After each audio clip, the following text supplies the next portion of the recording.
Good morning to all. Welcome to online video class of St. Lawrence School, Unnao.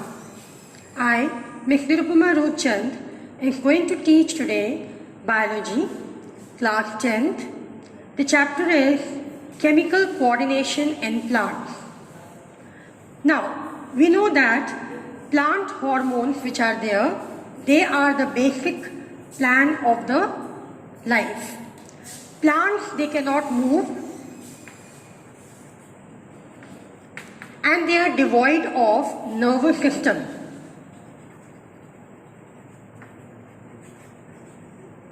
So as a result, we find that their plant body, the messages are being transferred by way of certain chemicals which are called as hormones.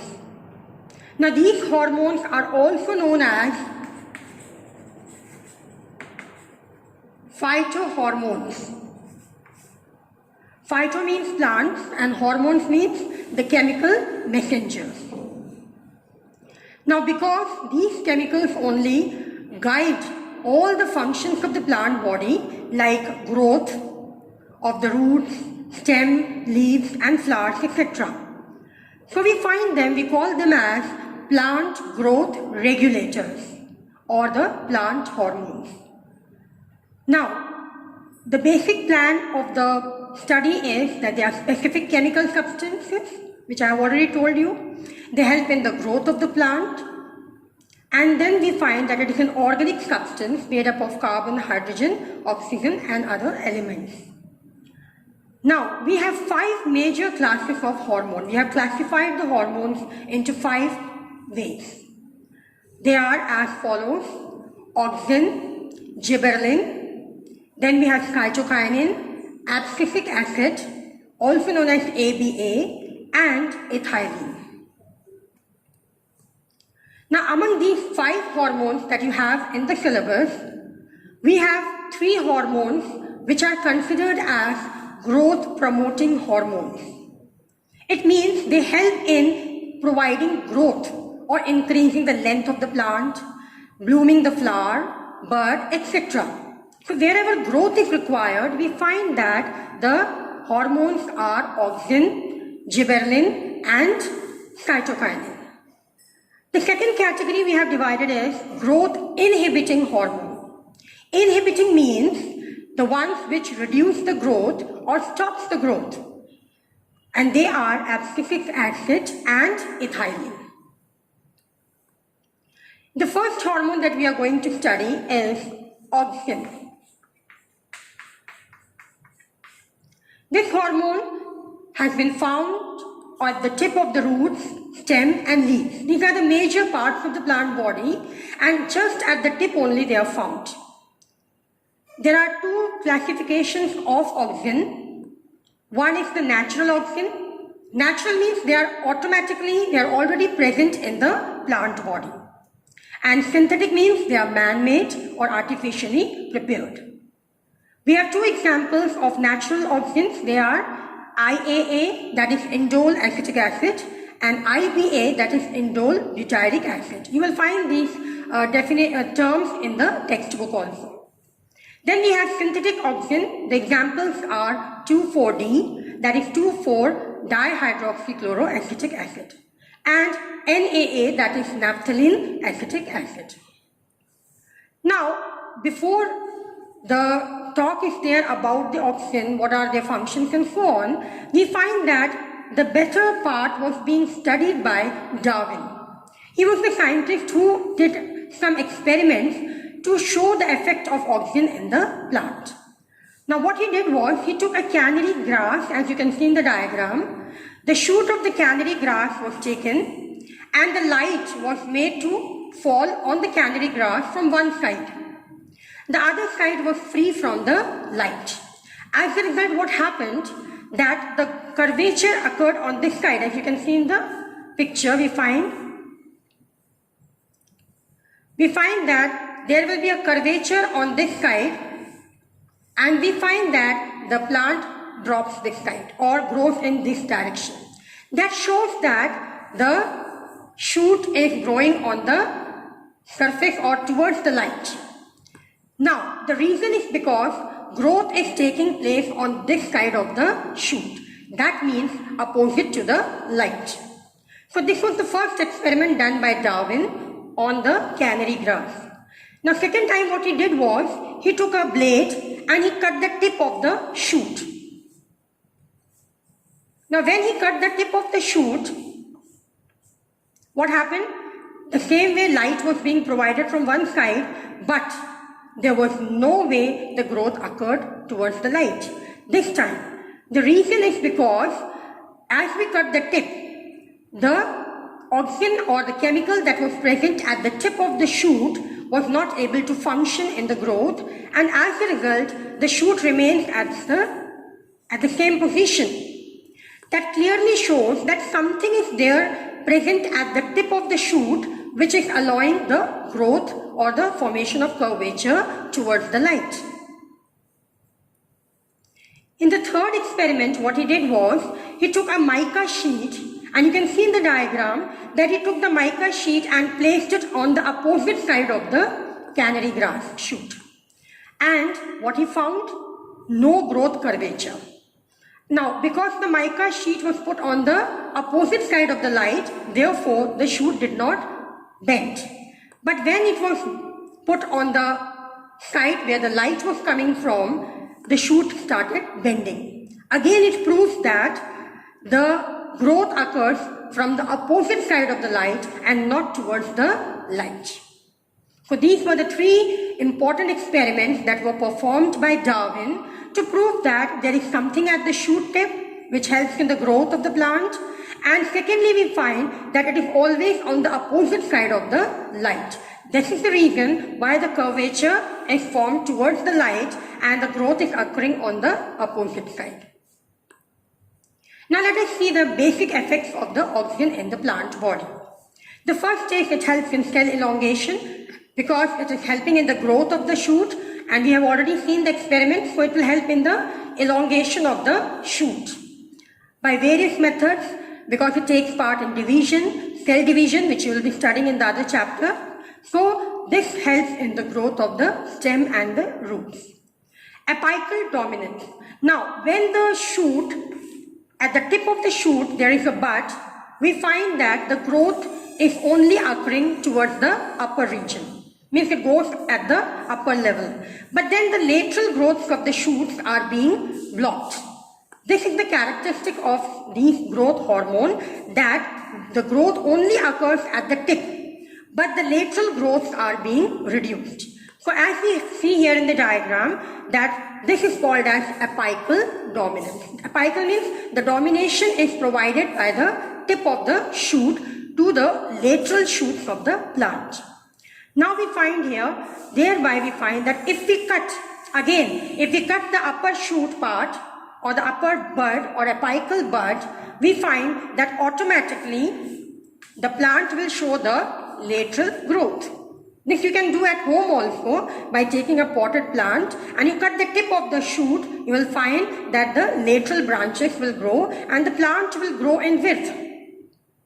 The third function is it controls the abscission layer. Abscission is a phenomena by which a plant part, that can be a flower, it can be a bud, it can be a fruit, it ripens up and then detaches from the plant body. So now the detachment of any plant organ from the plant body part is called as abscission. Now what does oxygen does? It prevents or it controls the abscission. It does not allow the fruit to fall early. Then the fourth point is it controls weeds. Now weeds are the unwanted plants and they are being killed by these oxygen. The fifth is it induces root growth, that we have already seen, that it helps in the elongation of the roots in plants like rose. And the best example is you can cut a rose stick and dip it in oxygen, as the scientists had done, and they have dipped it in the oxygen, and what they found the roots started coming out. That shows that oxygen initiates or allows the root to grow. The sixth point is parthenocarpy, that is development of the fruit without taking part in fertilization. So then we find that the fruits that are formed are parthenocarpic in nature. That means they are without seeds. So here we find that it promotes the seedless fruit. Then we have it promotes flowering, means helps in the flowering of the plant, and the sex expression means it allows or increases, as you can see the example of auxin, that female flowers are increased more in some of the plants like cucurbits. The best example is of cucumber and all these. So we find here that they help in the increase of the female flowers. The next hormone that we have is gibberellin. This helps in the elongation of the stem. Now the classic experiment was done by a farmer in Japan, and what he did was, he was named as E. Kurosawa, and he did the experiment. He did not do the experiment actually, it was by chance. He saw in the rice field that many of the rice fields were infected by fungi. Now what he saw, that those plants which were infected by fungi, they started growing very tall. And thereby on the name of that fungi, we find that the name of the hormone is given gibberellin. So here we find that they help to increase the length of the plant. Not only that, they also increase the internodes of the plant. Now before that, just try to understand, in a shoot we find we have nodes and internodes. Now these are the nodes from which arises the branches and the leaves. And from here we find between two nodes are the internodes. Now if you take the example of a cabbage, you'll find that they do not have a shoot. The reason is because this internode is very less, and thereby it is condensed highly, and thereby we only see the nodes but do not see the internodes. And due to the absence of this gibberellin, we find that they cannot grow in tall heights. So first point or first function is it promotes germination of seeds. The example is cereals and lettuce. Then it promotes in the expansion of leaf, means makes the leaf broaden up. And then it promotes parthenocarpy, like that of auxin again. Promotes stem elongation. Promotes bolting, that is what I told you, that it allows the nodes to break up and the internodes appear, or elongation of the internodes. Increases the fruit size. Breaks dormancy of bud and tubers, and the last is it promotes the male flowers. The third hormone is cytokinin. It stimulates cell division. That means it helps the cells to take part in multiple division and grow the size of the plant part.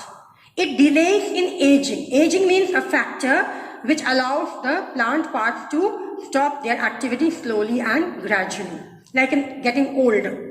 So we find here it does not allow, delays means it does not allow the plant to die or become old. It breaks dormancy of the seed, that means it helps the seeds to sprout and give rise to the shoot and root. It accumulates salt and helps in the translocation of solute in the phloem.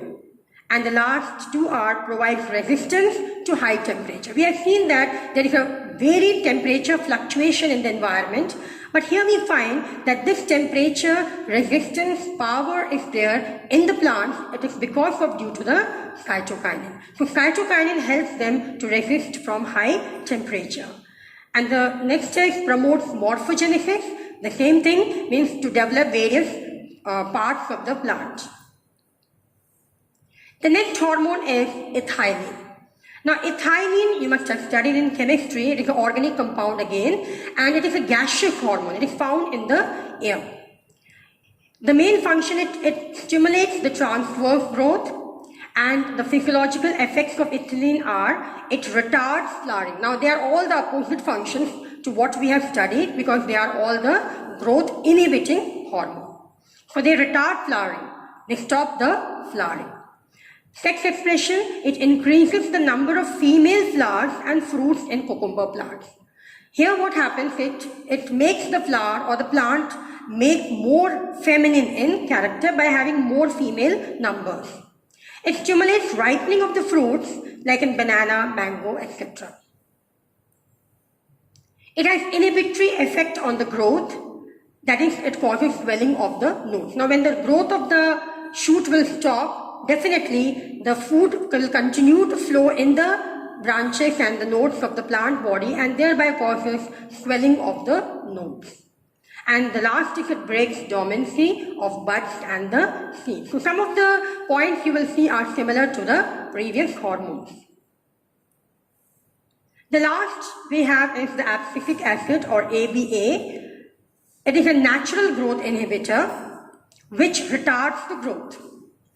And the main functions are it inhibits or stops the cell division, just the opposite because it's again an inhibitor, and cell elongation. So all the growth activities are being stopped. They are resistant to cold. They act as anti-transpirant, means does not allow the plant to take part in transpiration or lose water from the leaves.